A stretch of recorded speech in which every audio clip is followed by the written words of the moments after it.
Começa agora mais um NapaCast com Edu Toledo. Começa agora mais um NapaCast, mais esse podcast que tem o intuito de levar para você que nos ouve histórias que inspiram. Então, você que está chegando pelo Spotify, Deezer, iTunes, Amazon, ou pelo YouTube, ou pelo Instagram, TikTok, não importa. Que bom que você está aqui. Se gostou, compartilha. Se não gostou, compartilha do mesmo jeito. E hoje a história promete. Eu estava ansioso para esse papo hoje demais. O meu convidado nem imagina o porquê. Mas vamos começar porque esse papo promete muito hoje. Então, salva de palmas para o nosso convidado de hoje, Max Fercondini. Uhul! Olá, gente, tudo bem, Edu? Aê! Essa apresentação aí tá incrível, cara. Cara, que honra ter você aqui por N motivos. E a expectativa, oxa. Puta expectativa. Por N motivos. Uma, eu pirei no título do seu livro. Eu acho que, pro mundo que a gente tá vivendo, é um tapão na cara. Mar calmo não faz não faz um bom marinheiro. Segundo, eu também sou ator de teatro, né? Enfim. É do interior. Do interior. Também. Né? Como eu. Fui criado em Jundiaí, nasci em São Paulo, mas fui criado em Jundiaí. Jundiaí Bragança tá ali do ladinho. Estudei em Jundiaí, quando tava falando pra ti. E, cara, eu vou falar que essa mistura de loucura com coragem sua de conhecer essa história de trajetória, de expedição, seja com motorhome, seja com avião, seja com veleiro. Eu não sei se... Acho que só falta foguete, né? Foguete, submarino ainda. Só falta. Temos mais dois ainda. Ainda tem, outras modalidades. Cara, mas que prazerzaço ter você aqui, de verdade, Imagina, cara. Prazer é meu. Obrigado pelo convite, pra gente tá junto aqui. Que legal. E antes de começar, eu queria te dar alguns mimos, cara. Opa, eu trouxe presentes. Vamos lá, você, então. Você sabe que eu viajo só com uma mochila nas costas, né? Porque você ganha muita coisa, né, cara? Não. O meu estilo de viagem é só uma mochila. A mesma mala que eu passo um mês no lugar, eu passo 3 ou 6. É assim que eu viajo. Então, assim, os mimos eu vou ter que encaixar, vou ter que pendurar na mochila, que é aquela mochila de camping que eu uso, né? Mas vou carregar comigo. Esse eu acho que vai ser legal, que é um presente de um dos caras que me apoiam muito, que é a Total Grass, que eles fazem campos de futebol society pro Ronaldo Academy, grama decorativa e tal. Eu acho que pro seu veleiro vai ser legal. Opa! Um tapetinho de grama artificial, cara. Cara, que legal! Um tapetinho Olha de só. grama aí, azulzinho aí. Esse vai ser bom, maneiro. Come com a cor da água, do céu, enfim tal. Eles verdade, mandaram. É verdade. Eu tenho um tapete que tá logo na entrada do meu barco, que tá escrito Welcome Aboard. Só que ele já tá bem gasto, bem velhinho, então eu vou trocar por esse aqui. E esse presente que te mandaram, cara, foi uma grande amiga minha. Ela falou que até já conversou com você pelo Instagram em algum momento, que é lá de Bragança, chama Chocolate Nicolate. Opa! Ela te mandou muitos chocolates, cara. Talvez você não goste tanto, assim. Eu gosto, como chocolate. Mas ela te mandou... Mais o amargo que eu gosto. Mas eu queria que você olhasse, porque ela te mandou um presente especial e eu vou te explicar o que é esse presente que ela te mandou. Vamos lá, então. Vamos abrir aqui. Beijo pra Gisela e pro Gui, lá de Bragança. O Gui deu o tapete? Não, o Gui e a Gisela são daí. Lá foi o Gustavo e o pessoal da Total Grass. Olha. Tem uns chocolatinhos aí, uns mimos e tal. Já Feliz Natal. Já, tá chique. Mas tem um disquinho aí. Tem um disquinho. Ah, aqui. Ah, do Crapum. Olha que legal, gente. Aqui. O Crapum, muito legal. O Hélio. O Hélio que Crapum. veleja no Crapum. Poxa, gente, muito legal. E o que aconteceu? O Hélio deu isso aí de presente pessoalmente pra Gi. A Gi mandou assim: Edu, eu adorei, mas eu acho que vai ser muito mais útil, faz muito mais sentido eu dar o meu presente pro Max. Então é um disco meteorológico que ela ganhou do Crapum, que ela ganhou do Hélio. E ela falou: eu vou transferir esse presente que eu ganhei pro Max, que eu acho que seria incrível, cara. Que demais. Acho que até não sei se é ela que escreveu atrás ou se é... É assim, tá aqui, ó. Max, que bons ventos te levem sempre a lugares incríveis. Com carinho, Gisela. Muito legal, Gisela. Ela ganhou do próprio Hélio, cara. Sim, tem o hashtag Sal também aqui, que é do Adriano, que também vive embarcado como eu, vive num veleiro. Esse era o presente especial. Falei, cara, fiquei tão feliz ontem quando adorei. Eu falei. Faz todo sentido pro meu barco. Então, e o chocolate vai fazer sentido também. Que legal. Bacana demais. E só um último mimozinho. Esse aqui é o presente oficial do podcast, que é o nosso boné oficial do NapaCast aí. Legal também pra proteger do sol lá no barco. É lógico, né? Eu que tô sempre do lado de fora ali, né? Navegando. Costumo passar protetor só de manhã. Só que ele vence durante o dia e bota um bonézinho. Você fica rosa também ou não fica nada? Eu fico muito rosa. Eu sou rosinha, eu sou dessa corzinha assim. Mas quando a gente tá atravessando o Atlântico, por exemplo, são 21 dias no mar, né? E a gente passa a maior parte do tempo fora, ali do lado de fora do barco, né? A menos na hora que a gente tá cozinhando, alguma coisa assim. E eu sei que Durante a travessia, eu pego um bronze que é surreal, assim. Depois de 21 dias no mar, quando chega no Caribe, né? Geralmente as 3 travessias do Atlântico que eu fiz, eu saí das Ilhas Canárias e fui pro Caribe. No final da viagem, a gente se sente mais magro, você emagrece durante a viagem, porque o barco não para nem um minuto de mexer. Você tá o tempo todo se segurando, então aquele movimento do barco faz com que o abdômen fique contraído, quase imperceptível assim, mas você tá contraído com o corpo todo, e subir e descer para dentro, né, da cabine, para a parte externa, o deck, o cockpit ali fora, também faz com que você tenha uma atividade física intensa e constante durante 21 dias. Caraca, E o bonezinho é bom, É é bom importante pra para proteger que loucura, do cara. sol. Antes da gente falar do veleiro, porque eu tenho muita curiosidade, inclusive porque eu tenho alguns amigos que velejam também. Abraço, Rui. Inclusive comprou um veleiro ano passado e não me convidou pra andar ainda. Ó, Enfim, tá lá em tem que Ilhabela, fazer tá em o Ilhabela, convite. tá em Ilhabela, tá bonitinho Parabéns, lá, Rui, aí. tá guardado lá. Cara, primeiro de tudo, em que momento você resolve virar essa chave na sua vida de ator, apresentador e sei lá, cara, alcançar, aventureiro, novos ares, novos mares, novas exatamente. terras. Literalmente, cara. O ator, sei lá, acho que pelo que eu dei uma pesquisada, enfim, mais de 15 novelas, séries, filmes, Globo Ecologia, enfim, uma porrada de projeto. Foi opção sua, a Globo te deu um baque. Eu tive um baque no ano de 2014 com a rescisão do meu contrato como ator. Eu permanecia contratado ainda pelo Globo Ecologia como apresentador, mas o meu carro-chefe era o meu contrato como ator na TV Globo. E eu tava cotado para fazer outras novelas na sequência e tal. Então foi muito estranho quando eu recebi a notícia da rescisão do contrato. E aquilo mexeu demais comigo. Mas de frustração, cara? Deu uma frustrada? Cara, eu não esperava. Foi uma coisa, assim, muito repentina. É até engraçado. Quando eu cheguei na reunião Primeiro que eu achava que eu ia lá pra assinar uma renovação do contrato, receber um aumento. Aí cheguei lá, o pessoal serviu um cafezinho pra mim. Como foi aqui, né? Serviram um cafezinho pra mim, uma aguinha, sentaram. Bom, Max, nós estamos aqui, a gente tem muito carinho por você, por isso que nós chamamos você pessoalmente aqui. Algumas pessoas nem pessoalmente foram chamadas. Mas a gente está encerrando o seu contrato, tá descontinuando o seu contrato. E aquilo ali me pegou de surpresa, eu não imaginava de maneira alguma. E eu sei que eu saí da sala, estava no Jardim Botânico lá, na Globo, apertei o elevador, quando abro o elevador tá o Zé Roberto Marinho e o Roberto Irineu, simplesmente os donos da TV Globo, né? 2 dos 3 irmãos. E o Zé Roberto me olhou, e no Globo Ecologia eu tava sob o guarda-chuva dele, que era a Fundação Roberto Marinho e tal. Quando ele me olha, ele fala assim: Max, Roberto, esse aqui é o Roberto Irineu, esse aqui é o Max, um grande talento que a gente tem na casa. Aí eu pensei comigo, né? Que tinha, né? Ai, que sacanagem, cara. Cara, aí ele... E aí, Max, como é que tá a aviação? Porque o Zé Roberto Marinho, ele voa também, ele gosta da aviação e tal. Aí comentei um pouco e tal. Naquilo que tava descendo o elevador, eu não sabia se eu falava que eu tinha acabado de ser demitido ou não. O que eu fazia. Eu sei que eu não falei nada. Quando chegou lá embaixo, ele, tá bom e tal, aquela coisa. Os dois foram pros carros deles. Aí eu fui pro meu carro e falei assim, cara, o que eu vou fazer da minha vida? E foi nesse momento que eu decidi que eu ia colocar os meus projetos pessoais à frente dos projetos profissionais. Em nenhum momento você falou assim, vou continuar atuando, vou pra outra emissora, nada? Em nenhum momento você pensou nisso? Naquele momento, eu tinha muito desejo de fazer a minha expedição. A primeira delas, que foi o Sobre as Asas, que eu já tinha idealizado desde 2007, quando eu me habilitei como piloto privado de aviões. Eu tirei a carteira aos 22 anos de idade e naquele momento eu decidi que eu ia...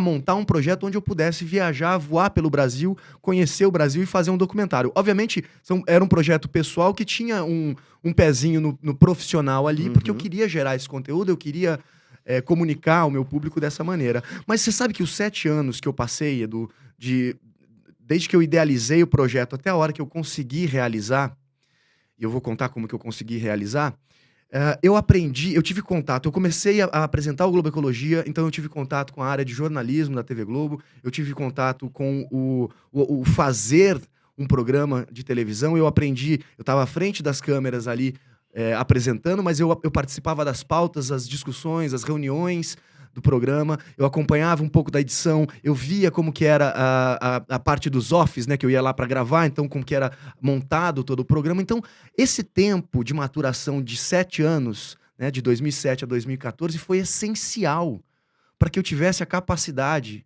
todas as qualidades e atributos para fazer a expedição. Isso aí me dá uma clareza hoje, olhando para trás, de que assim, as coisas elas acontecem da forma como elas têm que acontecer. Uhum. Se eu Nada é acaso, tivesse, nada por acaso. Se eu tivesse conseguido vender a ideia do meu projeto do Sobre as Asas logo em 2007, 2008, eu não tinha a capacidade, eu não tinha o Produzir, de conhecimento. entregar. E isso me lembra uma história, né? O meu livro Mar Calmo Não Faz Bom Marinheiro é uma metáfora, né? Uma analogia que a gente traz do mundo da vela. Mas me traz uma história que eu queria compartilhar contigo, que é o seguinte: o Amir Klink, um velejador que eu tenho maior admiração pelos seus feitos, tenho todos os livros dele, acho que são 7 ou 8 livros que eu tenho, todos estão lá no meu barco. Ele fala de um projeto, do primeiro projeto dele, no primeiro livro, aliás, que é os 100 Dias Entre Céu e Mar, que ele cruzou o Atlântico Sul, saindo da Namíbia e foi parar na Bahia, remando um barco de 5 metros, né, 2 mesas dessa daqui, um barco super pequeno e tal. E ele, quando estava idealizando o projeto, montando o projeto, desenhando o barco que ele ia fazer essa travessia a remo, ele tinha imaginado um barco com uma estrutura grande e tal, pesado, e ele não conseguia chegar num coeficiente exato ali de mobilidade, leveza, velocidade e tal, até um momento em que ele encontrou, não me lembro se foi assim exatamente, mas que ele conversou com um engenheiro e o engenheiro falou: Amir, você não tem que ter um barco grande que não vire nas ondas. Você tem que ter um barco pequeno que venha capotando, que vire e desvire quando você estiver numa tempestade. E eu acho essa uma analogia para a vida tremenda, porque a gente não tem que ser rígido, sólido como uma rocha na vida. A gente tem que cair e levantar sempre. E aí você percebe nessa história do Amir que quando ele estava idealizando todo o processo de maturação, né, do projeto que ele estava fazendo, da ideia inicial até a realização, foi essencial que ele passasse por isso. E uma das coisas que ele fala também é que ele não teve um patrocínio. Se ele tivesse tido um patrocínio, ele tinha o dinheiro para montar esse barco e tal. Sonhos. Exatamente. E ele ia tomar o caminho errado. Então, assim, o que está acontecendo, o que acontece na nossa vida é o melhor que pode nos acontecer. Eu tiro isso por experiência, pelas coisas que eu passei, seja a rescisão do meu contrato, né, na TV Globo, seja o término do meu relacionamento. Todas essas coisas hoje, olhando para trás, olhando tudo que eu conquistei, tudo que eu passei, eu percebo que, assim, é o melhor que pode me acontecer. E aí isso me faz olhar pro presente, pro que tá acontecendo hoje, e assim, não encarar mais o problema, não ficar mais ruminando, né, ali no problema, não ficar mais debruçado sobre o problema, perceber que, ok, esse aqui é o problema, deixa eu ver quais são as oportunidades que estão à minha volta. Sem pensamento de hard, né? Ó vida, ó céus, ó azar, isso não vai dar certo, né? Quando eu Não era dá, pequeno, a minha mãe falava assim, o Max é o hard. Zero hard? Porque, não vai dar tá certo certo, e tal. Mas eu mudei muito. Mudou. Eu acho que a experiência das minhas expedições e agora, especialmente vivendo no barco, Mas é uma são 5 capacidade, anos. é uma resiliência absurda, né, cara? De lidar com o problema, encarar e tocar a Sem vida, dúvida, né, cara? Porque- sem dúvida. Mas a vida é assim, né? Em todos os aspectos, profissionais, pessoais, amorosos. Uhum. A gente tem tanto momento ali especial que nos promove o aprendizado. A gente tem que estar atento a isso. Você tem que olhar o que está acontecendo e ver qual é a lição que eu vou tirar disso. É óbvio, né, que é difícil. Na hora que você passa pelo problema, tem aqueles 2, 5 minutos que você tá para baixo, fica para baixo. Mas no fundo... E eu tenho isso também, mas para mim, hoje, são 2, 5 minutos. Eu falo, não sei porquê, mas alguma coisa... Isso aqui vai fazer sentido. E aí, Max, quando você passa esses 7 anos e vem o projeto, né? O projeto dos 7 anos começa a tomar forma, que você tem essa capacidade de... Putz, agora eu aprendi como que produz, como faz um off, como edita. Isso, eu tinha todas as capacidades. E eu tinha ferramentas, comprado né? as ferramentas. E eu tinha comprado um avião. E a compra do avião nunca foi ostentação, nunca foi um luxo para mim. Eu comprei porque no Aeroclube do Brasil, onde eu me habilitei, era o aeroclube mais antigo do Brasil, Onde é? fundado por Santos Dumont, no Rio de Janeiro, no aeroporto de Jacarepaguá. Infelizmente, ele fechou, encerrou as suas atividades. Mas Você eu fui habilitado você lá. tirou o prevê enquanto você atuava. Enquanto eu atuava, foi em 2007. Eu tava fazendo uma novela e aí tava um pouco cansado. Eu fazia uma novela atrás da outra desde de 99, 2000, né? Então eu tava meio que precisando novos ares, né? Literalmente. E aí eu resgatei esse sonho de infância que era voar. Sempre fui fascinado por céu, tinha o sonho, né, de infância de ser astronauta. Aliás, teve um personagem de novela que você fazia um piloto, não fazia? Fiz. A minha última novela, olha que simbólico, a minha última novela foi Flor do Caribe, que foi uma novela que eu fiz um piloto, um tenente da Força Aérea brasileira, e eu tive a oportunidade de voar no caça Super Tucano, o A-29, que aí... Juntou a fome com a vontade de comer, né? Foi assim, o supra-sumo para qualquer piloto, né? Não só nessa oportunidade, né, da novela, mas depois eu tive também a chance de voar no Super Tucano, uma vez mais, com a Esquadrilha da Fumaça, fazendo aquelas acrobacias e tal. Então, assim, para quem é piloto, isso não poderia ser algo mais emblemático, né? Mas ali na novela, a novela foi a minha última novela, então eu acho que tudo conspirou até para eu fazer, para eu dar o start no projeto da aviação. E aí então eu tinha um avião, eu tinha o equipamento de filmagem, eu tinha o conhecimento. Eu falei, cara, eu vou fazer para mim, por mim. E uma coisa muito importante, eu tinha colocado como meta uma data. Eu acho que quando você tem um objetivo, tem um sonho, é importante você colocar um momento para ele acontecer. Porque parece que todo o universo conspira para aquilo. Eu acho que a minha rescisão de contrato foi um chamado para que eu realizasse o meu projeto. Porque senão, talvez eu só realizasse, talvez quando eu tivesse aposentado ou muito mais velho. E a minha meta era, como era um projeto de um jovem viajando pelo seu país, conhecendo o seu país a bordo de uma aeronave, eu defini que até os 30 anos eu tinha que fazer esse projeto, porque depois dos 30 eu já não ia ser tão mais jovem assim. Apesar da gente ser jovem nessa idade. Tô com 37 atualmente. Mas aquilo foi determinante ali para que eu pudesse, então, falar, não, eu vou fazer, nem que seja só para mim.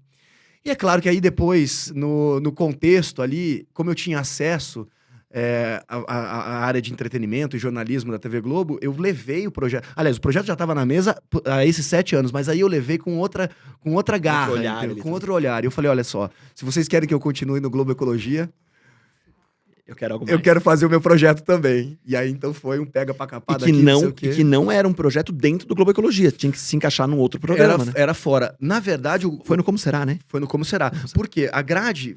Também, aí, aquela coisa que eu falei, o universo conspira.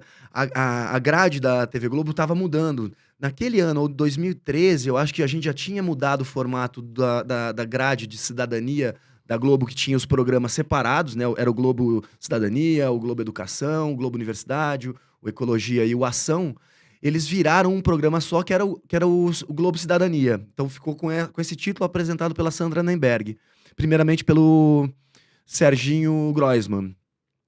E aí depois, então, veio a sugestão de transformar esse programa numa revista eletrônica que foi o Como Será, que abordava a mesma temática. E eu permaneci como apresentador, um dos apresentadores, né, um dos repórteres, apresentadores ali dentro do programa. E isso fez com que, nessa mudança de conteúdo, surgiu a oportunidade de encaixar o meu projeto. Agora, as pessoas acham assim, o Max teve patrocínio, eu nunca tive patrocínio, eu tive apoio. Na minha segunda expedição, eu tive apoio da Motor Trailer, que forneceu o motorhome para mim, tive alguns apoios de pessoas locais, mas assim, patrocínio... Sozinho mesmo? Nunca tive. Sozinho, assim, eu tava acompanhado da minha ex-mulher. Sim, mas tem uma puta de uma equipe atrás ajudando.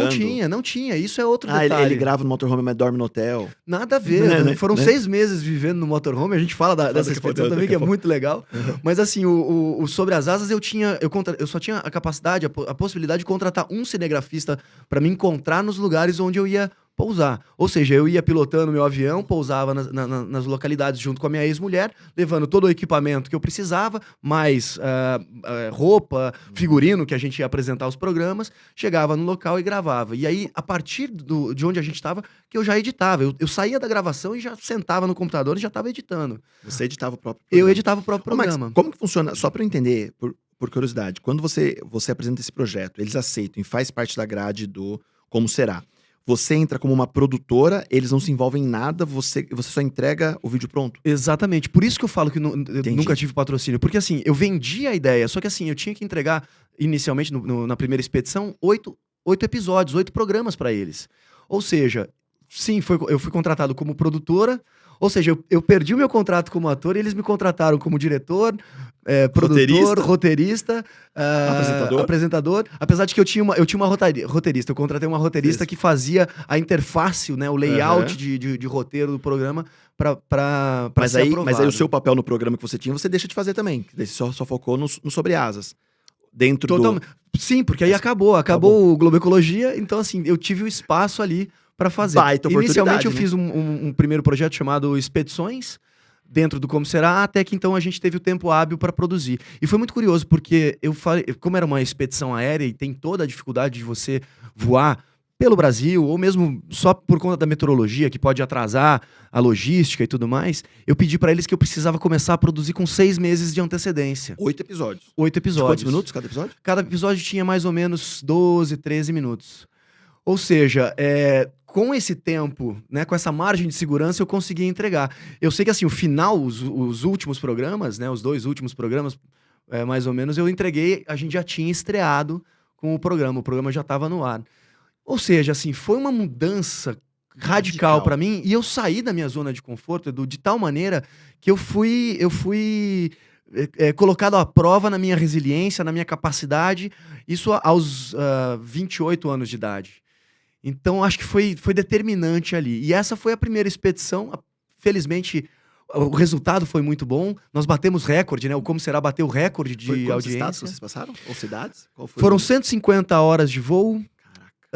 5 meses de expedição. Eu sobrevoei Amazônia, Pantanal, os Pampas no sul, Cerrado, Caatinga,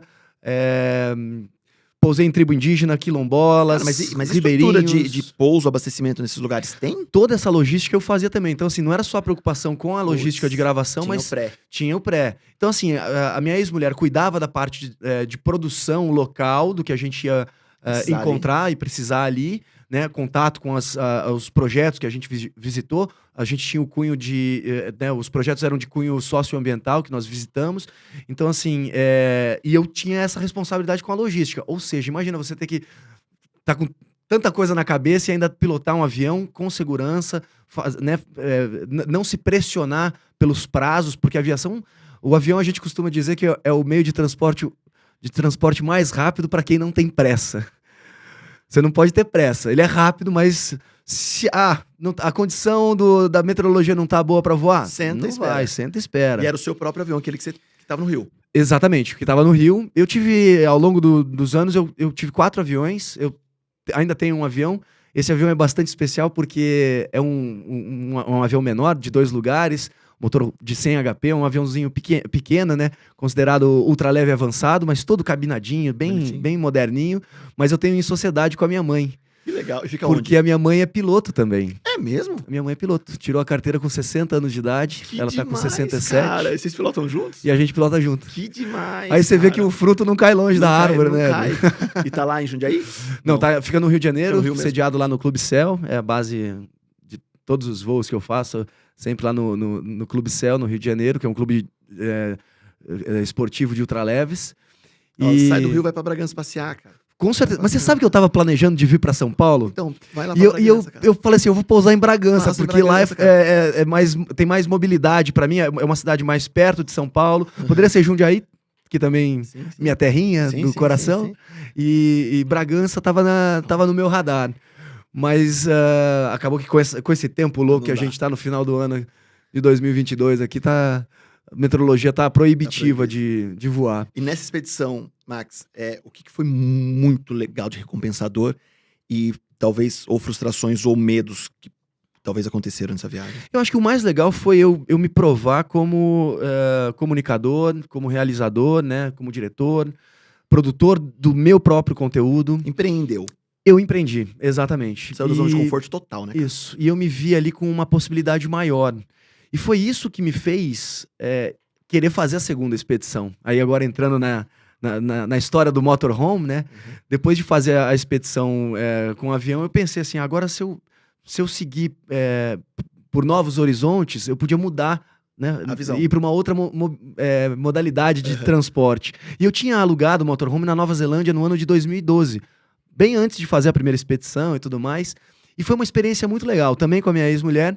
E a gente, frente à ideia de cruzar as estradas, né, ou conhecer mais a América do Sul, eu resgatei essa ideia do motorhome, apresentei uma vez mais para a TV Globo, e eles toparam, acharam bem interessante a ideia. Naquela época falava-se menos ainda do que fala hoje, né? A cultura do caravanismo, do campismo, ela ainda é pequena no Brasil, mas vem crescendo com bastante força. E aí, então, a gente idealizou o América do Sul sobre rodas. Primeiro foi o Sobre as Ondas, sobre as Asas, depois o América do Sul sobre rodas. E o Sobre Rodas foi uma expedição que eu percorri 21 mil quilômetros pelas estradas de Uruguai, Argentina, Chile, Peru, Equador e Colômbia. Gravei 10 programas também para a TV Globo. Tive o apoio, então, da Motor Trailer, que foi bem importante para a gente ter Tinha cinegrafista também ou não? E aí, nessa expedição, a gente foi sozinho. Só eu e minha ex-mulher mesmo. Ou seja, nós tínhamos... a gente acumulou toda a função de produção, de gravação, de edição, de pós-produção, e estávamos vivendo confinados dentro de um motorhome, que apesar de ser um motorhome relativamente espaçoso, era um caminhãozinho, né, de 8,5 metros, tinha o mínimo de conforto ali, mas assim, num espaço confinado e você na estrada. Num país de língua diferente, até então eu não falava o castelhano, aprendi a falar castelhano nas estradas da América do Sul. Mas e medo por estar com equipamento de assalto, essas coisas, rolava um medo ou não? Pois é, todo mundo sempre falou, toma cuidado e tal, e a gente obviamente tomava cuidado. Tinha uma regra de ouro, quando a gente estava nas estradas, que era o seguinte, a primeira noite não acontece nada. Essa é uma regra minha, né? Que é o seguinte, quando a gente parava num lugar, as pessoas não sabiam quem que estava no motorhome, qual era a rotina ali presente, né? Qual era o hábito daquele casal que estava viajando. Então, assim, na primeira noite, a gente passava mais tranquilo, mais quieto, e tentava tocar logo no segundo dia, né? No dia seguinte e tal. Mas, assim, eu acho que eu senti mais medo nos grandes centros. Santiago do Chile, eu senti um pouco de receio nos lugares onde eu ia parar. Porque nas regiões remotas, eu parei no meio do deserto do Atacama e na beira da estrada, sabe? E ali eu não senti medo, ali passava um carro ou outro carro, mas ali eu me senti bastante seguro. Eu acho que quanto mais inóspito o lugar, mais seguro eu me sentia. Foi um contraponto, eu não sei, tô falando como pré-julgamento porque a gente acaba julgando muitas pessoas pela aparência. Sai um ator global, muitas vezes o mocinho das novelas, o galã, e aí se vê lavando a própria roupa, fazendo a própria comida, camping, cada hora num lugar, assim, roupa fedeu, não sei onde vai lavar, putz, tem que encher de água a caixa d'água do motorhome, enfim, tal. Cara, é totalmente o inverso de um estereótipo de um ator galã da Globo. Total. Mas o Max, ele era assim, ou o Max sempre teve uma pegada mais aventureiro nesse ponto, ou não ligava pra isso? Ou você aprendeu? Eu acho que eu aprendi durante as minhas expedições, porque eu tinha o objetivo de fazer as viagens. E as viagens eram viagens que não tinham... O orçamento que eu tinha pra produzir o conteúdo era muito limitado. Então, assim, eu não tinha como ter luxo. O conforto, o mínimo de conforto que eu tinha era o meu luxo. E teve algumas situações que, assim, são impensáveis. Se você pensar nesse estereótipo mesmo do ator da televisão, cara, eu dormi em cama. Pode falar? Toda cagada de morcego. Num lugar remoto, no Pantanal, porque era uma estação ecológica onde a gente tinha que ficar e não tinha outro lugar para ficar. E eu tive que dormir naquela cama. A gente tinha um rebatedor de luz, né? Um pano branco grande. Botamos nas camas e tal, demos um jeito ali, passamos a noite lá. E outras situações também, como você falou, assim, às vezes eu usava a mesma roupa durante 4 dias. Porque não tinha como... O figurino que a gente estava gravando, tinha gravação durante 4 dias, não tinha como lavar. Então era aquela roupa mesmo. Então, assim, eram dificuldades que... Eu acho que a gente consegue superar as dificuldades na vida quando a gente enxerga o objetivo lá na frente. Se o objetivo lá na frente vale a pena, a gente passa por qualquer coisa. E eu acho que foi isso que fez com que eu me despisse da imagem ou desse glamour de ser ator de televisão para ser, exatamente, buscando a simplicidade para ser o protagonista da minha vida numa expedição. Então eu acho que foi isso que fez com que eu ganhasse mais essa autonomia, porque se eu não se eu fosse o mesmo Max de antes, não que eu fosse fresco, nunca fui fresco, mas se eu quisesse ter todo o apoio logístico de ter alguém que se preocupasse com maquiagem, com cabelo, com isso e aquilo, na minha expedição, eu não realizava, não ia ter como fazer. Então eu acho que foi essa saída da zona de conforto, junto com esse objetivo muito claro e que vinha de dentro do coração, que eu queria mesmo realizar, que me fez passar pelas dificuldades que eu passei. Obviamente, quem tá assistindo vai pensar assim, mas passar dificuldade viajando, fazendo o que gosta, é mais tranquilo. É mesmo, gente. Assim, quando você faz o que você gosta, É muito mais prazeroso. é muito mais prazeroso. Mas você considera que talvez o seu primeiro treino foi quando você sai de São Paulo e vai morar no Rio sozinho? Não, isso aconteceu muito antes. Eu fui morar no Rio com 14 anos. Com 14. Com 14 anos. E ali... Sozinho ou não? Sua família foi junto? Não, na verdade, minha mãe me... Mas você já foi pra trabalhar? Eu fui pra trabalhar. Eu nasci em São Paulo, morei até os 14 anos em Jundiaí. Aos 14 fui pro Rio, fiquei 18 anos no Rio. Há 5 anos que eu vivo agora em Lisboa, na Europa, no meu barco. Mas também, né? Né? Portugal é chato, né? É chato demais. Nossa, como eu adoro aquilo. É muito bom, é muito bom. Mas eu acho que... Não, com certeza ali, o que eu passei nessa minha ida pro Rio de Janeiro foi a distância dos amigos, a dificuldade da distância da família, ter que enfrentar muito cedo um ambiente de trabalho. Assim, eu tava aprendendo tudo, assim. Eu era um jovem ali, né? Um garoto de 14 anos, ainda com a sua personalidade a ser formada. Então acho que foi a construção ali do Max que viria a trabalhar durante tanto tempo como ator e que ia, ao longo desse processo, perceber o seu gosto, né? O seu chamado, qual era o seu chamado interior. E eu sempre gostei muito de documentário, sempre gostei muito de programas de expedições, dessas aventuras, os filmes que eu mais Porque gostava. é legal, porque a forma quando você fala do acaso, tudo, parece que foi tudo planejado, Parece, né? Pô, vou morar no Rio, vou ficar sozinho, vou lidar com tudo, com trabalho desde cedo, tal. Aí não, aí sou demitido, aí não sou mais ator, agora eu sou apresentador. Não, agora eu não sou mais apresentador, agora eu sou criador, roteirista, enfim, aí... Pois é. Cara, e parece que foi tudo planejado e não foi, Pois, né? nem um pouco. Você acha que eu imaginava que eu ia escrever o meu segundo livro, que eu ia viajar o quanto, cruzar 3 vezes o Atlântico? Nunca passou isso na minha cabeça. Eu sabia que eu queria estar em movimento, eu sabia que eu queria confrontar os meus valores, né, as minhas crenças. E eu acho que quando você viaja, especialmente para um país de cultura mais distante do que a nossa, seja, né, países da Ásia ou na África, que você vê realidades diferentes, você confronta o que você acredita, né? Porque você percebe que dá para viver de outras maneiras.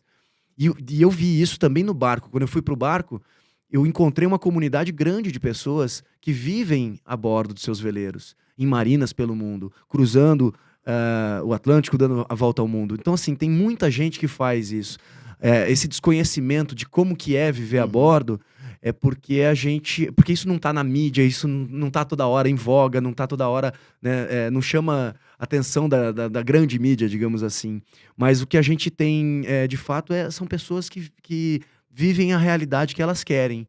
E no barco é assim, e em outros países você vê diversas culturas, diversas maneiras de você encarar, né? Seja pela questão política do local, pela questão religiosa, pelo hábito alimentar, pela cultura, pela música que ouvem. Então, assim, é isso que me fascina, é isso que me faz... Que me move para continuar viajando. E você sabe, assim, que quando eu preciso vir pro Brasil, eu geralmente pego uns voos de conexão mais longa, sabe, Edu? Eu gosto de pegar, primeiro, são os voos mais baratos, e são aqueles voos que você para e dá pra descer. Então, assim, eu vi uma vez vindo pro Brasil, falei do Marrocos, parei no Marrocos por 24 horas. Desci, aluguei um carro, porque o aeroporto era distante da cidade lá de Casablanca, e fui pro hotel que eu peguei e tal, e fui jantar no Rick's Café, que era do filme Casablanca, que eu tinha curiosidade de conhecer. Cheguei lá, aquela pompa toda, e não sei o que, os caras bem vestidos na entrada, eu botei meu blazer também, porque eu viajo com blazer, isso é uma dica. A dica. Eu tenho um blazer que ele não amassa. Então eu boto ele dentro da mochila e quando eu tiro, cara, dá pra vestir. Tá elegante, direto. tá elegante. Exatamente. Caraca, boa dica. Eu tenho, assim, a minha mala, ela, como eu Hashtag falei... descubram qual blazer é esse. Exatamente. Que Eu vou ver massa, qual que é, que a gente massa. bota na descrição depois. Mas assim, eu tenho uma mala que ela é muito... ela me proporciona isso, entendeu? Você tá... Pra qualquer ambiente, você tem uma roupa ali, um sapatênis... Você não é o cara do container, você é o cara do... Não, do minimalista total, essencialista total. E aí, enfim, aí tive a experiência lá, no dia seguinte fui na terceira maior mesquita pra conhecer, e depois já tinha que pegar meu voo de volta, e aí vim pro Brasil. Então, assim, talvez eu não marcasse uma viagem tão, né, naquele momento, pro Marrocos ou pra Casablanca pra ir conhecer o país. Mas nessa ideia de vir pro Brasil com uma conexão longa, eu tive uma oportunidade que foi incrível. E, no final das contas, sai o mesmo preço da passagem que, Vai com uma que experiência seria o voo que não tem direto, preço. entendeu? Vai com uma Exatamente. experiência que não tem preço. Fiz isso na Filadélfia, já fiz isso passando por Miami, já fiz isso passando pela Inglaterra, passando pela Irlanda, no norte dos Estados Unidos passei por Boston. Sabe assim, eu Isso, sempre pego os voos com longas conexões. E bom que economiza. Economiza ou sai a mesma coisa, mas assim, ganha-se muito pela experiência de estar nos lugares. Né? Agora, assim, quando você sai do sobre asa, você fala assim, eu queria fazer algo em terras e tal. E por que surge o barco? Porque eu também tinha nessa feito inquietação? o céu, a terra, eu falei, agora tem que ser o mar, né? E aí o mar hoje sobrepõe os outros dois de gosto, de paixão? Olha, se desse pra morar dentro de um avião, eu acho que É mesmo? eu ia gostar mais da aviação. A aviação seria completa pra mim. A aviação é o ápice. Porque tem uma frase de Angar que a gente diz que só quem voa entende porque os pássaros cantam. E é muito simbólica essa frase, e eu costumo ver quando eu tô voando que de lá de cima os problemas na Terra parecem e são menores. Uma vez eu voando entre duas cidades, não me lembro quais eram as cidades, mas eram cidades pequenas do interior de São Paulo, e eu tava passando no meio dessas duas cidades, e eu olhei pra direita assim, e pensei assim, poxa, quanto problema deve existir nessa cidade, quantas coisas estão acontecendo agora, problema de condomínio, que alguém está brigando com o outro, né? Quantos escritórios de direito estão ali trabalhando para um litígio, ou para processar alguém, alguma coisa. Aí eu peguei e olhei para outra cidade, assim, da esquerda, falei, e essa cidade aqui também deve ter os mesmos problemas, as mesmas coisas acontecendo, e eu estava numa posição extremamente privilegiada, passando no meio de todos aqueles dois, ou aqueles vários problemas. Isso fez com que... E faz com que eu veja que as coisas que acontecem na Terra, no plano terrestre aqui, físico e tal, sejam resumidos a esse tamanho. É o tamanho que a gente consegue ver do privilégio que a gente tem de evoluir. Né? Nietzsche tem uma frase bacana também, que é quanto mais nos elevamos, menores parecemos aos olhos daqueles que não sabem voar. Ele não quis dizer, fazer referência a você ser um piloto ou você tá voando literalmente. Sim. Ele quis dizer, né, a gente tá acima desse plano terrestre, e quem não consegue evoluir acha que a gente tá pequeno, desmerece, pode até desmerecer a gente. O voar é algo mágico, né? Eu acho, eu tive agora, há pouquíssimas semanas atrás, eu fui com meu filho pra Gramado, passar alguns dias. É engraçada essa história. Meu filho tem 4 anos, meu pai faleceu, ele tinha 6 meses de idade. E um dia ele perguntou do vô e tal, eu falei, o vô mora no céu. Ponto. Uhum. E saindo daqui de Congonhas com o avião, e eu filmando, falei, vou filmar a reação dele, né? Porque outra vez que a gente viajou ele era muito pequeno, enfim, vou filmar a reação dele, eu filmando e tal. Ele, lá, pai, o avião acelerou. Lá, pai, tá subindo. Tá subindo. Na hora que chega na zona, ele falou, pai, onde tá o vô Marmita? O meu pai era no Marmita. Onde tá o vô Marmita? Mentira. Eu falei, filho, o vô Marmita do céu, mas por que eu não consigo ver? Ai. Pai, já estamos nas nuvens. Cadê o vô? Então, assim, a magia... Eu me arrepio de falar disso, que assim, é aviação, é o céu, porque tudo é assim. É verdade. Né? Sonhe com os pés no chão, conte carneirinho nas nuvens, né? Aonde você quer chegar, a sua atitude determina a sua altitude, onde você vai chegar. Então, eu acho que a aviação mexe com a gente. E eu acho que, lógico, raras as exceções, mas acho que 99,99% das vezes, quem pega um voo hoje é por felicidade. A não ser que você fale assim, ele faleceu alguém, tô indo, enfim, tal. Ou por algum problema sério com uma empresa, algum voo corporativo. Mas voos de lazer, ninguém entra no avião, É verdade. né? Eu acho que a magia de entrar no avião, de entender, né? É, e isso que você tá falando justamente da importância do advento, né, da invenção do avião. Sim. E aí a gente faz referência ao pai da aviação brasileira, que é o Santos Dumont, e como o mundo mudou por conta disso, né? E a experiência que se tem quando vai voar, eu acho que é essa, a gente tá buscando alguma coisa. Nem que seja, mesmo que por um motivo triste do falecimento Sim, sim. de alguém, a aviação está conectando as pessoas, está levando as pessoas, está aproximando as pessoas. E eu acho que eu sinto isso quando eu estou me deslocando, fazendo as minhas expedições, e a minha expedição aérea, especialmente. Já rolou algum cagaço no ar? Já. Tipo? Voando na Amazônia é muito complicado porque você tem que. Você tem poucas opções de pouso. E quando você está voando sobre a floresta, se você tiver uma pane de motor, especialmente voando no monomotor, como é o caso da minha aviação, se o motor parar, você vai ter que fazer um pouso de emergência. Planando. Vai planar. O avião plana, ele vai planar, ele tem um índice de planeio que ele vai descer ali numa razão e tal. Obviamente que na hora que chegar o contato com o solo, ele tem que ter uma estrada, uma pista, alguma coisa assim. Ou seja, na Amazônia, com a floresta amazônica tão grande, eu priorizava fazer os voos sobre alguma estradinha que houvesse, ou então sobre os rios, por segurança. Porque se parasse o motor, eu podia fazer um pouso de emergência naquela estrada, ou então num rio, no curso de um rio.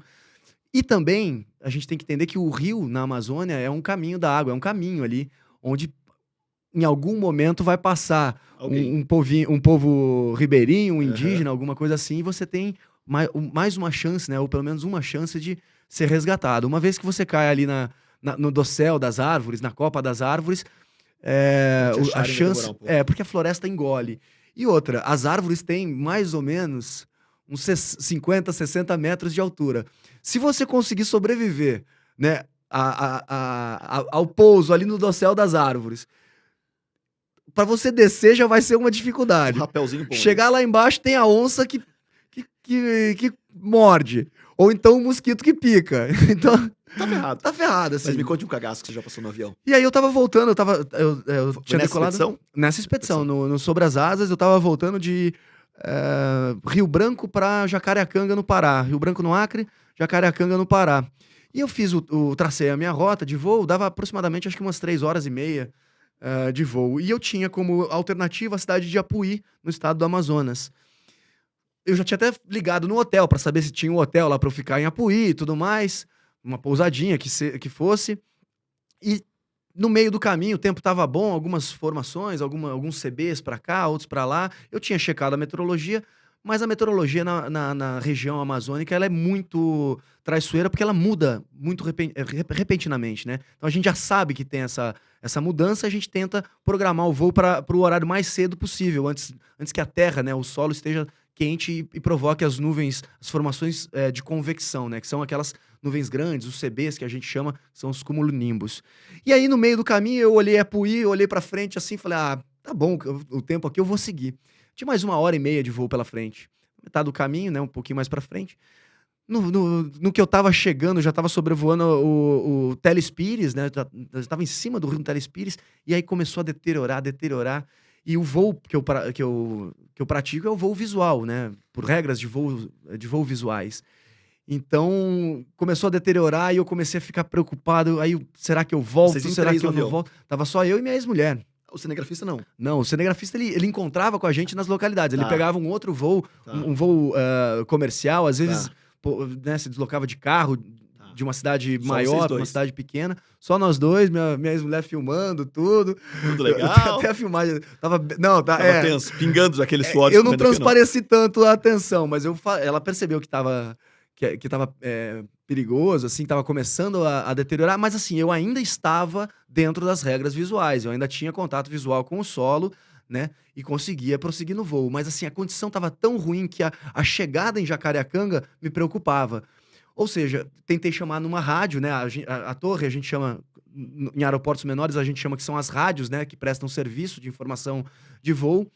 Chamei ali aliás, escutei que tinha um piloto decolando. Eu sintonizei a rádio lá, né, a estação da torre de lá, e tinha um piloto que estava decolando de lá. Eu escutei ele se comunicando na frequência livre, em autocoordenação. Chamei logo a aeronave, falei, amigo, como é que tá a condição do tempo aí? Ele falou, olha, aqui tá começando a chuviscar.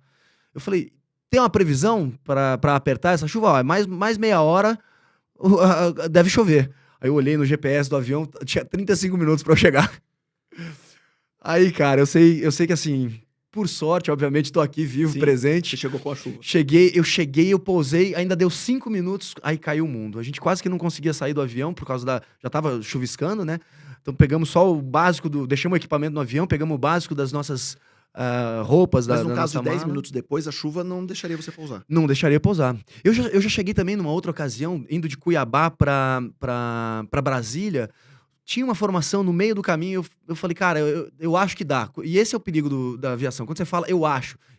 Hoje em dia eu só decolo se eu falo assim, não, eu tenho certeza que dá. Eu acho que não faz mais parte. Não. Mas eu tinha certeza que se não desse, dava pra voltar. Porque do aeroporto que eu tava decolando, em Cuiabá, eu tinha condição de voltar e a meteorologia não ia ficar ruim até então. Então eu decolei, fiz um voo de meia hora e comecei a subir em espiral para tentar passar uma formação de nuvem grande que tinha no caminho.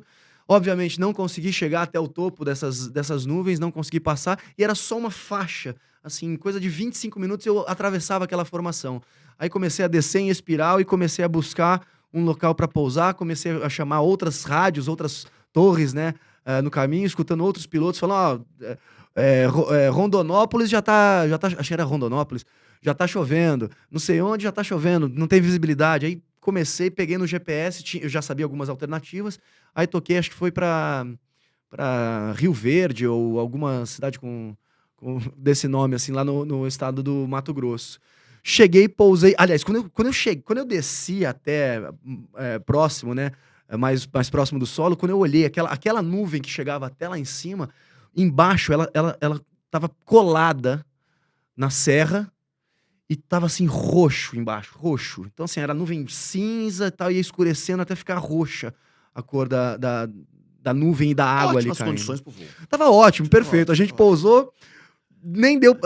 corremos pro hangar de um cara que recebeu a gente lá, e a sorte foi que ele fez um churrasco pra gente e tal, aí tomamos uma cachaçinha. Aí esquentou. Esquentou. A turbulência de um monomotor comparado a um avião comercial é tenso? Assim, a diferença de tremor, é que, dessas coisas, das quedas, enfim. Então, isso é pela inércia, né, do avião que a gente vai sentir. Um avião mais pesado voando numa velocidade maior, ele pode ser comparado a um avião mais leve voando numa velocidade menor. É bem parecido.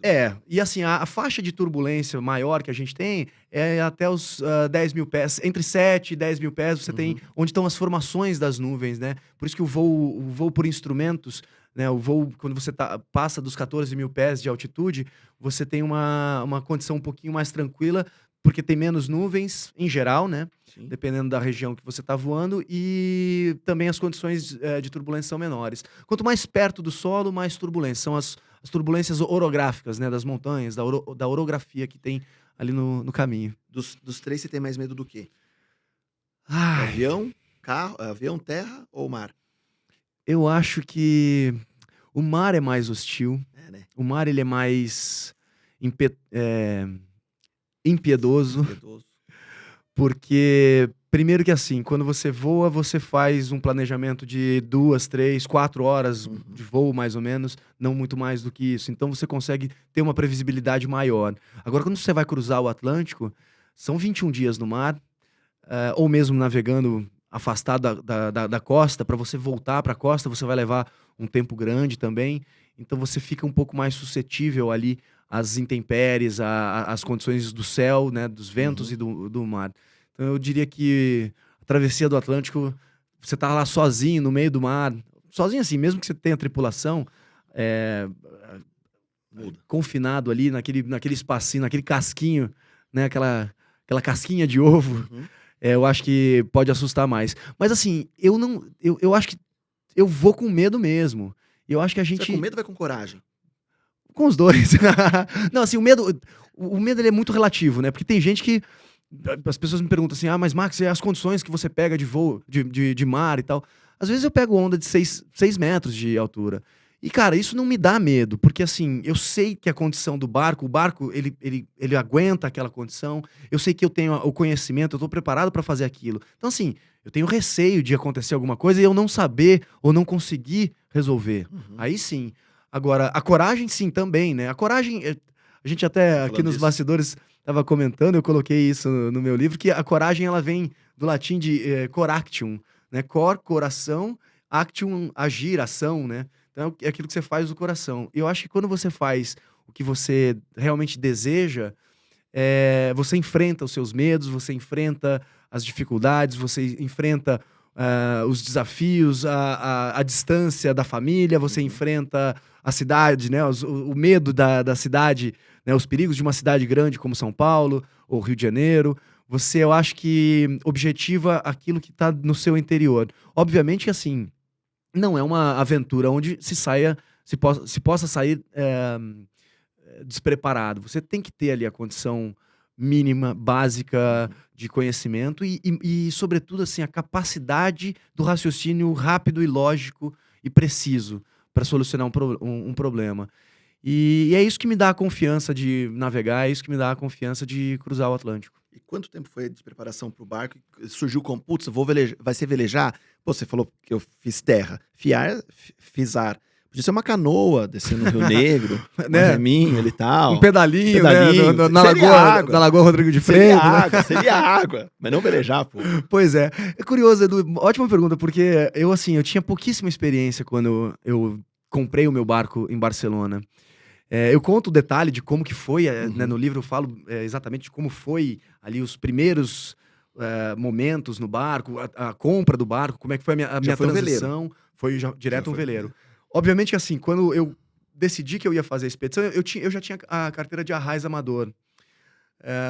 Tirei o mestre amador e depois tirei Yacht Master, que é o equivalente a capitão, para navegar em águas internacionais e tudo mais. Se eu tivesse tirado... Tudo feito lá na Europa. Não, Aqui já.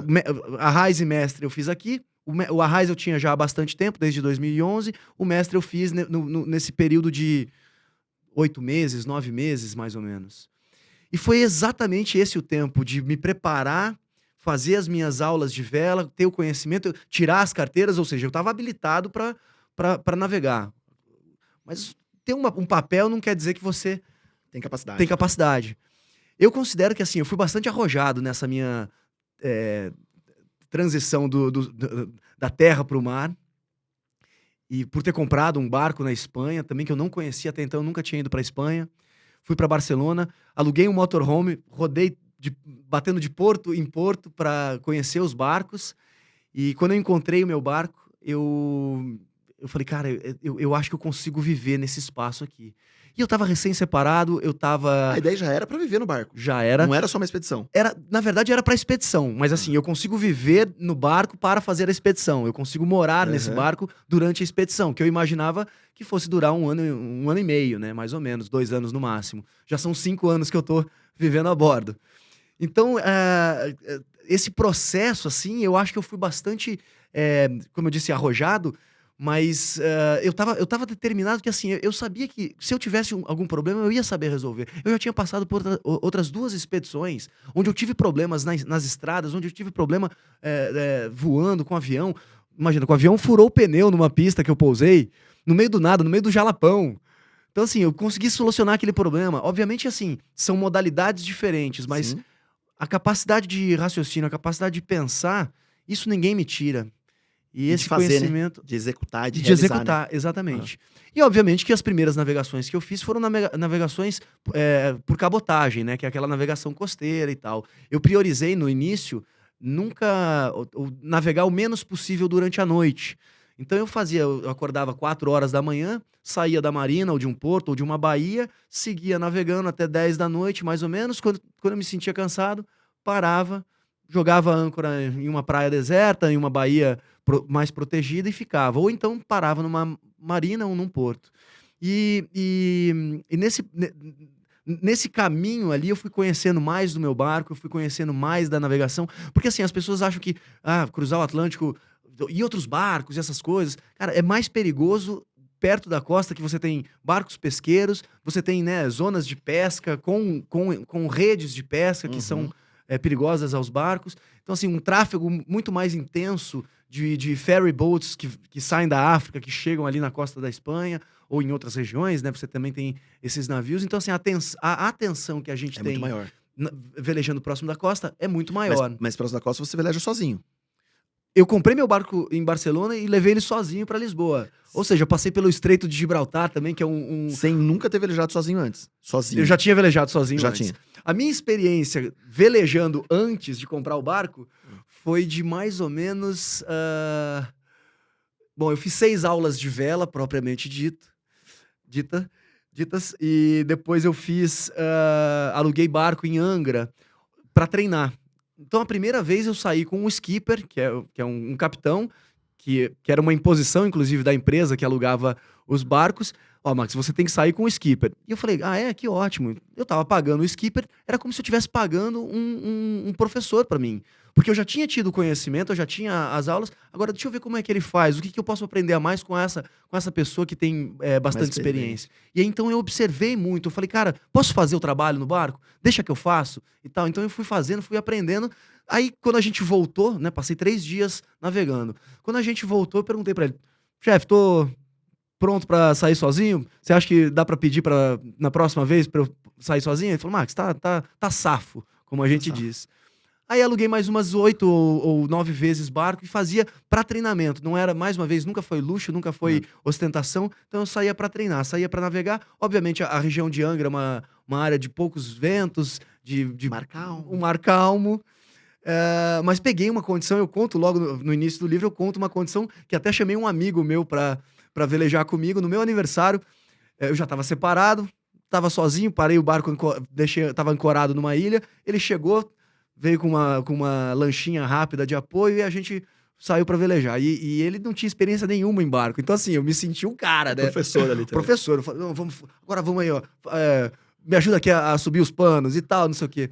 Só que naquela ocasião tinha uma previsão de muito vento. Não era tempestade, mas era uma tempestade de vento, de ventos e condição de mar muito, muito mexido. Que até na região de Angra, que é abrigada, a área que está, né, entre ali a Ilha Grande e a cidade de Angra, né, aquele trecho ali, que é geralmente onde a gente navega e onde a gente para, até ali estava muito mexido. E eu sei que nessa ocasião, e aí a gente tem que contar as nossas derrotas também, eu sei que eu botei pano demais nas velas, na genoa, no mastro, e aí eu acabei rasgando a vela. Então foi assim logo no início, assim, eu percebi que a gente não pode negligenciar as condições do tempo.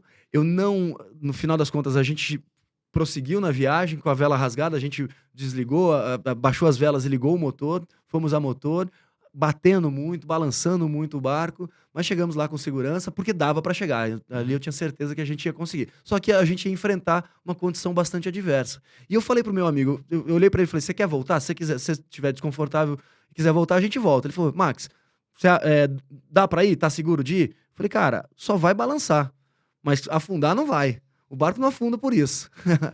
E aí ele topou, e eu até agradeci, porque eu falei, cara, eu vou passar por experiências ainda mais agressivas, violentas, quando eu estiver velejando na Europa. Se eu não tivesse passado por essa experiência de um mar menos calmo, um mar mais revolto, eu não tinha adquirido o conhecimento e a experiência, né, a sensação de estar navegando naquelas condições. No final das contas, deu tudo certo. E a gente ainda passou o final de semana tranquilo lá, pescando. E a primeira travessia? A primeira travessia... Ou seja, eu conto aqui no livro, posso falar um pouquinho do livro? Fala do livro aí. Porque eu comecei o livro, na verdade, aqui ó, pra vocês. Mar calmo não faz bom marinheiro. Eu comecei o livro pelo final. É uma grande metáfora que a gente traz do mundo náutico para o mundo da nossa vida, né? E eu comecei o livro pelo final, porque a primeira travessia ela aconteceu no ano de 2018, final de 2018. Eu já estava vivendo há 1 ano no barco. Tinha comprado o barco finalzinho de 2017, mudei de fato dia 15 de janeiro de 2018 para o barco. No final do ano, eu conheci um casal que estava descendo para as Ilhas das Canárias e que estava precisando de um outro tripulante para cruzar o Atlântico, ou seja, em 3 pessoas. E eles me convidaram, eu estava com meu barco fora da água, eu estava limpando, raspando o casco das cracas, né? Tirei a Aileen, o nome do meu barco, tirei da água, eu estava raspando e estava pintando, colocando a tinta venenosa que previne de cracas. E falei, olha, se eu conseguir terminar o trabalho aqui em 2 semanas, eu acho que eu consigo me juntar a vocês. E foi o prazo que eles me deram também.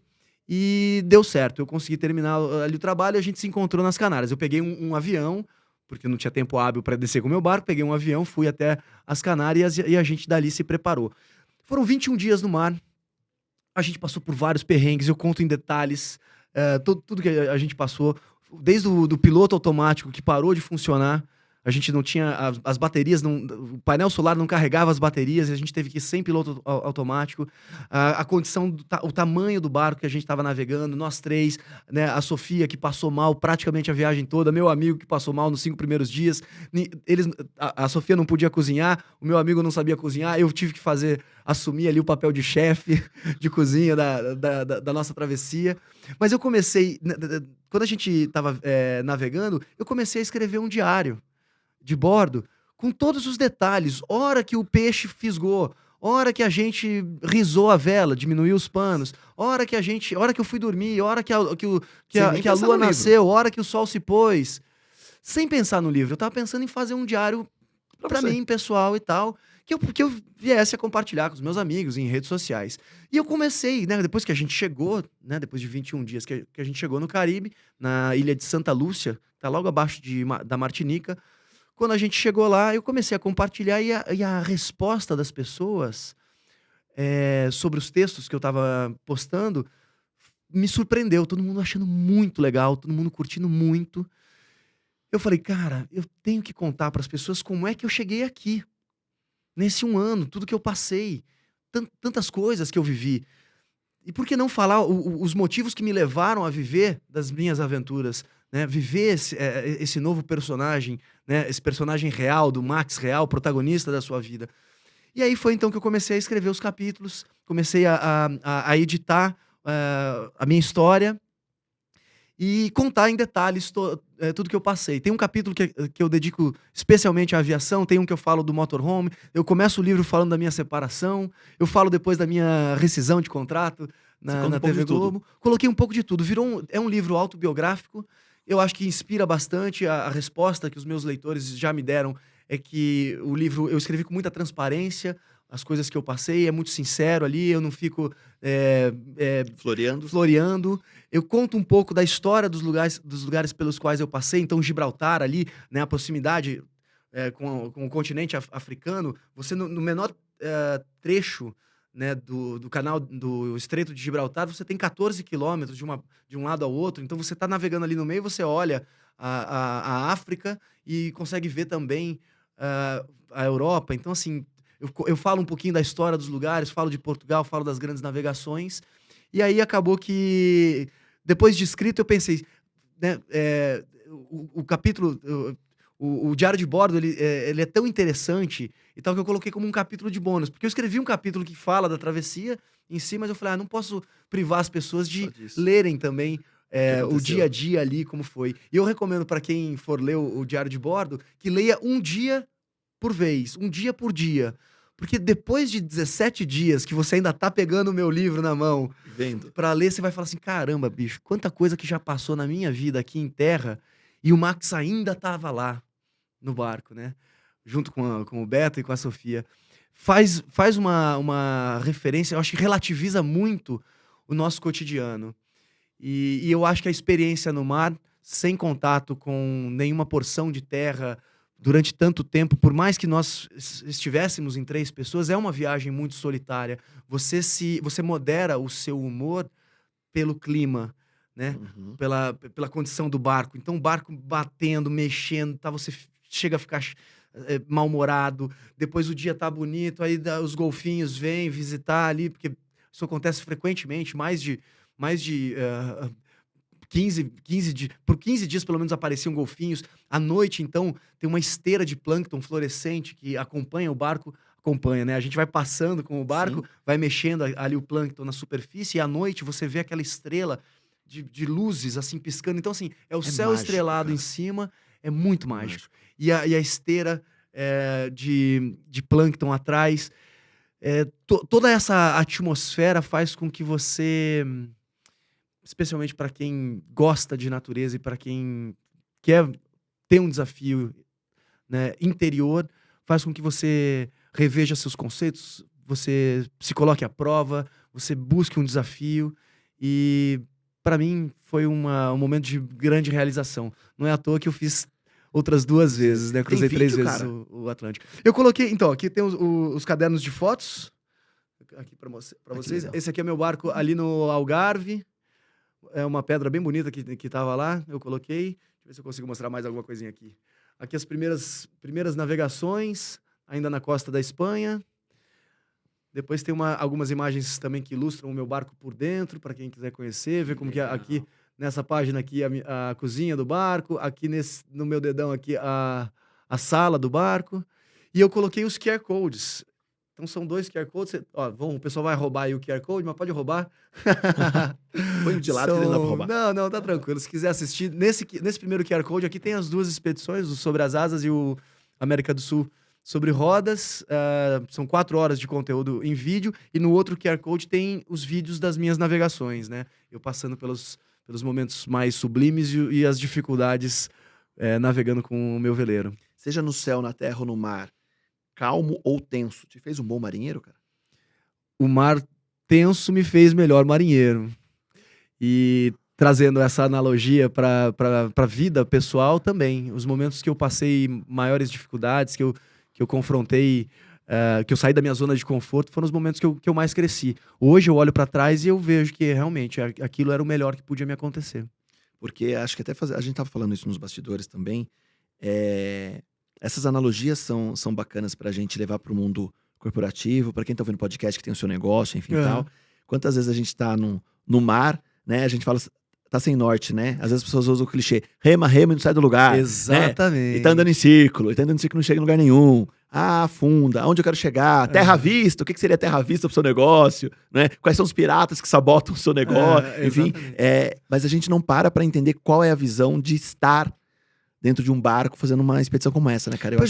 Eu acho que é uma outra analogia, uma outra metáfora a gente imaginar que estamos juntos no mesmo barco, seja do ponto de vista do planeta, né? Se a gente pensar na questão ecológica, na questão da sustentabilidade, a gente o planeta Terra é um barco viajando aí, né? Pelo espaço.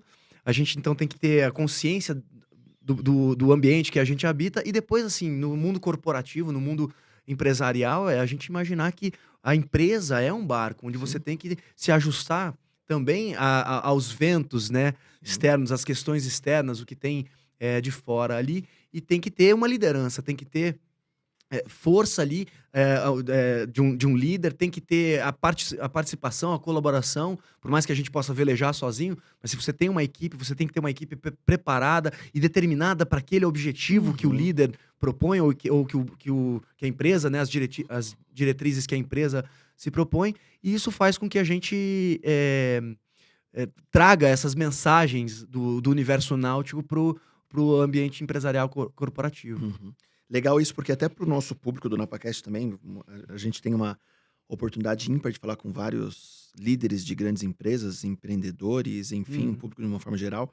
Mas eu acho muito bacana isso, cara. Como eu falei pra ti, eu acho que hoje tinha um propósito esse nosso papo também. Sim. Muito grande. Eu vou deixar no que a gente falou lá, que eu acho que é importantíssimo isso. Eu acho que a gente pode somar forças aí pra algumas ações. E, cara, eu falo que eu sempre digo isso, que quando eu ouço a palavra empreendedor, é um grande vício de linguagem, talvez uma redundância que eu tenho no podcast, mas eu falo, empreendedor, pra mim, é quase sinônimo de louco.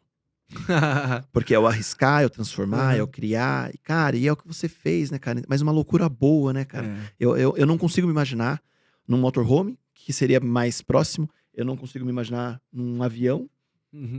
Cagão pra cacete. E tampouco num barco. Eu falo pro Rui, que meu amigo, que eu quero velejar com ele, mas eu assim, pô, vamos de Ilhabela pra Santos. Né? Vamos aqui, tá aqui na zona de conforto, brinco com ele e tal. Mas, Edu, você não precisa morar num barco, não precisa cruzar o Atlântico, não precisa morar no motorhome, não precisa sair numa grande expedição para você crescer, para você empreender, para você descobrir o propósito da sua vida. É mais a gente fazer um olhar, né? Olhar para dentro da gente e descobrir o que a gente quer pra gente, qual é a coragem, né? O que que o nosso coração manda a gente fazer, sem ser, né? Sem esquecer que a cabeça tá acima do coração, tem que usar a cabeça também. Tem que ser um pouco racional. Tem que ser racional também. É ouvir o que tem aqui, traduzir isso de uma maneira consciente e racional, porque senão aí sim você sai numa loucura. Mas o empreendedor, ele tem isso, ele acredita, ele consegue visualizar algo que os outros não veem. E aí, mais uma vez, a gente pensa nos grandes navegadores do passado que entravam num barco sem saber se ia ter terra do outro lado, sem saber onde iam chegar, se iam chegar, entendeu? Então, eu acho que esse universo náutico tem tudo a ver com o universo corporativo, do empreendedor, de quem quer fazer algo diferente Cara, na sua você vida. é um baita empreendedor, né, cara? Porque você empreendeu um sonho de infância, você empreendeu vontade, você empreendeu projetos. Pois é, mas eu não me olho dessa maneira, Cara, sabe? Assim, mas- eu me olho como um garoto latino-americano, sem dinheiro no bolso, como dizia Belchior. Vencendo as interfaces. Exatamente. Cara, É mas meio que mágico isso. Mas cara. eu acho que sim. É Eu isso. empreendi. Você Eu empreendeu. empreendi. Sem saber o que era Sem isso. saber. E só pra gente fechar, em nenhum momento após todas as expedições, após tudo isso, você se sente autorrealizado ao ponto de não falar assim, talvez a vaidade, talvez o atuar, talvez o Max ator, talvez o Max protagonista da TV, não protagonista da própria vida, agora sim protagonista da própria vida. Isso te faz falta ou isso fez parte da sua história? Faz parte da minha história. Faz parte da história. Obviamente, assim, eu acho que não existe ex-ator, né? Sim. Nunca vou deixar de ter um carinho por essa profissão. O que eu fiz no passado foi importantíssimo para eu chegar hoje aqui, para eu ter as coisas que eu tenho. Então, assim, eu sou muito grato por esses anos, mas, assim, não me vejo atuando pelos próximos 5 ou 10 anos. Eu quero mesmo continuar fazendo as minhas navegações, as minhas expedições, as minhas palestras, as minhas outros livros. Já tenho o projeto de um livro, agora eu quero focar no universo infanto-juvenil. Legal. Então, estou escrevendo As Aventuras de Minimax. Que legal, cara. Então, eu traduzo um pouco do que eu vi pelo mundo, ou as coisas que eu gostaria de fazer também, eu coloco nesse universo infanto-juvenil para estimular as crianças a pensarem dessa maneira, né? Pensarem fora da caixa e serem mais autônomas e despertar o interesse, né? O meu objetivo é despertar o interesse pela viagem, pelo conhecimento, pela busca do conhecimento em loco. E é necessário isso, porque cada vez mais eu vejo as grandes brincadeiras da infância hoje ser muito mais um dedo numa tela touchscreen do Exatamente. que ser uma grande aventura de falar assim, eu quero ser um escoteiro, Exatamente. né? Na minha época era escoteiro, né? Ser lobinho, aprendendo a nó em corda. Eu nunca fui, Exatamente. mas né? Ser lobinho, né? Ser lobinho era O Minimax, ele participa de uma associação lá. que é tipo dos Então, escoteiros. eu acho que e o objetivo eu é acho que esse. essa aventura Não é tem mágica, mais. cara. Eu ouvi dizer Tem, que pra agora... gastar em escoteiro, cara. Tem, Ô, louco. mas eu ouvi dizer que agora acampa em shopping center. Não, tá doido? Tá sacanagem. Lá em Bragança, Lá tem mato pra Lá tem cacete, mato, lá em tem. Jundiaí, no Tem, interior do Brasil. Mas eu ouvi dizer que acampa em shopping center. Tá bom, né? É um lugar bastante hostil também. Né? Vai que tem muito perigo. Os perigos da propaganda, entendeu? O consumismo. Consumismo, Cara, exatamente. Mas puta ideia, porque eu acho que a criançada precisa disso, desse espírito mais aventureiro, do brincar, do se jogar. Uhum. E eu acho que isso nos move. Talvez o seu pensar... Eu tava vendo uma matéria esses dias falando do... Esqueci o nome do ator, que fazia O Mundo da Lua, do Lucas Silva e Silva. Enfim. Bruno... Eu não lembro o nome dele. Também mas não me enfim, lembro. mas era mágico, ele pegava o telefone, terra chamando, e era uma imaginação louca, e ele Pois queria, é. o Lucas Silva, terra chamando e tal. E hoje você vê a criança falando assim, Minecraft, lá. Pois é. Não é, porra. Não é? Não faz sonhar, né? Não faz sonhar, acreditar, ou brincar, né? Eu brinco com meu filho, a gente monta com lençol e acampa, e coloca. legal. Eu tava comentando esses dias, eu falei, acho que a última vez que eu acampei, de forma... Não vamos lembrar do passado, mas do passado adolescental. Eu lembro que a gente subia numa pedra em Minas, chamava Pedra Chata. Ai, que coisa de louco. A gente, pra subir, como era, a gente parava na Fernão Dias, tinha que subir, enfim, tudo a pé. E a gente levava garrafa de vinho pra tomar, pra ficar lá os 2, 3 dias acampado. Como era pesado, colocava em garrafa PET de plástico, todos os vinhos. Levava meia dúzia de pacote de miojo. E era isso o camping, cara. Não é? Eu lembro que E precisava de mais? Não, Nada. né? Nada mais. Eu lembro que a gente dormiu 2 noites seguidas, todo mundo conseguiu dormir. A gente foi descobrir, a gente tinha montado a barraca na descida. É lógico que não ia conseguir dormir. E rodava na barraca. A gente, que loucura. Mas a magia era essa, né, Max? Com certeza. A magia é essa. Eu Com acho certeza. que a gente precisa viver mais essa ludicidade e entender que as aventuras são boas. Eu acho que o aprendizado contigo foi absurdo hoje de entender isso. Imagina. Obrigado por também a Eu generosidade, que cara. aprendo aqui em compartilhar quando eu tô falando, eu tô me ouvindo Cara, também. que generosidade, de E, verdade. ótima cara. entrevista, ótimo papo contigo, Que Edu. delícia, Obrigado pela oportunidade de estar aqui com Obrigado vocês. mesmo. Com você e com o seu público. Como você disse no bastidor, esse será meu? Esse é seu, eu vou fazer uma dedicatória. Então, se esse é meu, esses que eu comprei eu vou sortear pro meu... Mentira! É, lógico, Olha cara. só, Esses aqui. Eu tinha falado assim, ó, eu vou ficar com um pra mim, vou sortear 3. Agora eu vou pro meu público, eu tenho 4 pra sortear. Então vocês vão ganhar aí o Ai, livro, ó que ai, massa, ó, vou deixar pra cara. você Que maneiro. fotografar aí. Obrigado, Precisava obrigado. disso, cara. Precisava. Ajuda no leite das crianças É isso, também. cara, é isso, cara. É difícil produzir livro no É Brasil. isso, cara. Eu fiz. Foi uma jornada bastante. É uma outra aventura. É uma outra aventura. Aventura. É verdade. Uma outra aventura. Não, e os lançamentos que eu fiz viajando pelo Brasil também foi uma outra expedição que um dia eu tenho que escrever um livro também. Show. Mas posso falar pra quem quiser comprar Sim, o livro? claro. Fale Ó, isso tudo. Max Fergondini, aqui, meu Instagram, tem lá as informações, ou então maxfergondini.com/livro. Vai encontrar lá pra. Vou colocar até mais perto agora. Bruno, posso chegar aqui? Onde tá? Não vou na do Max mesmo. Será que pega ali o foco? Brunão? Foi? Ajuda aí, Brunão. Pode ir no ar, não tem problema nenhum. A gente não tem edição mesmo. Aí. Aê, Boa! Agora ficou bonito aí. Aê. Muito bom. Show. maxfergondini.com/livro, o site, capa, hein, ou cara? então. Obrigado. O livro tá muito legal. Eu sou suspeito pra falar, mas eu acho que vocês todos vão gostar. E fico feliz, então, que quem tá assistindo a gente, quem assistiu a gente até É isso agora, aí. vai participar do sorteio aí, isso tá sabendo do Show, sorteio. Show. Cara, Tá brigadão. bom? E que a gente consiga aí Imagina. caminhar com esses possíveis futuros projetos. Vamos juntos, que eu sim. acho que, assim, é o universo conspirando a favor. Vamos sim, Edu. E parabéns você ao podcast, à Valeu, simpatia Valeu mesmo. e à entrevista super inteligente. Que legal, valeu mesmo. E galera, não perca, semana que vem tem mais podcast, não percam mais um NapaCast com histórias que inspiram, que esse final de ano está incrível. Valeu, Lu, valeu, Brunão, valeu, hein, valeu todo mundo. Tchau, tchau.